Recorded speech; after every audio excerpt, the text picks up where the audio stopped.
Le responsable de file le mouvement terroriste ADEF, Djamil Moukoulou, qui endeuille les populations de Béniville, les territoires, est désormais aux arrêts après avoir été capturé par les FARDC. Selon les porte-paroles des opérations Soukola 1, 4 fosses communes ont été découvertes par l'armée.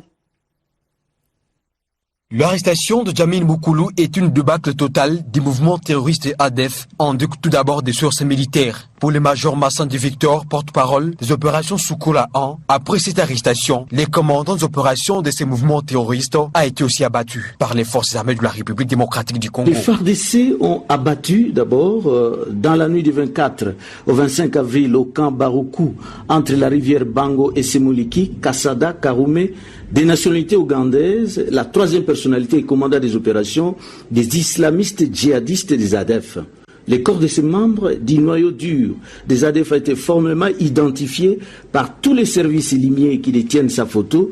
Au cours des affrontements, 4 rebelles ougandais ADEF ont été arrêtés et quelques machettes poursuit-il. Les FARDC ont réussi à tuer 4 ADEF et récupérer une arme AK-47 avec un chargeur garni et 3 machettes. Des côtés amis, il y a quand même 2 militaires FARDC tombés sous le champ d'honneur et un blessé. La hiérarchie des opérations Soukola 1 préconise qu'une enquête soit diligentée afin de faire la lumière sur ces fosses. Remplis des morts, 4 fosses communes ont été découvertes par les forces armées de la République démocratique du Congo. Les victimes seraient des rebelles ougandais ADEF et leurs dépendants. Les FARDC ont découvert sur la zone de combat 4 fosses communes remplies de cadavres des ADEF tués lors des accrochages et d'autres personnes exécutées. Ces gens seraient des otages, des blessés ADEF et d'autres dépendants incapables de se déplacer avec eux comme ils l'ont souvent fait.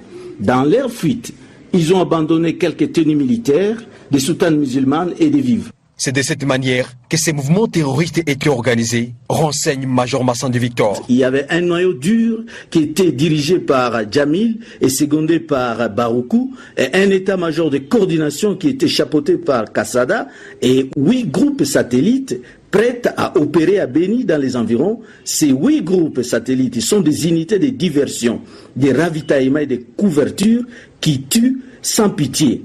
L'opinion doit savoir, au travers de ces leaders d'opinion, que les FARDC sont plus que jamais déterminés à en découdre avec l'ennemi. Notons que depuis le début des opérations Soukola 1, les forces armées de la République démocratique du Congo ne joueraient que par la tête de Djamil Moukoulou, patron de ces mouvements terroristes.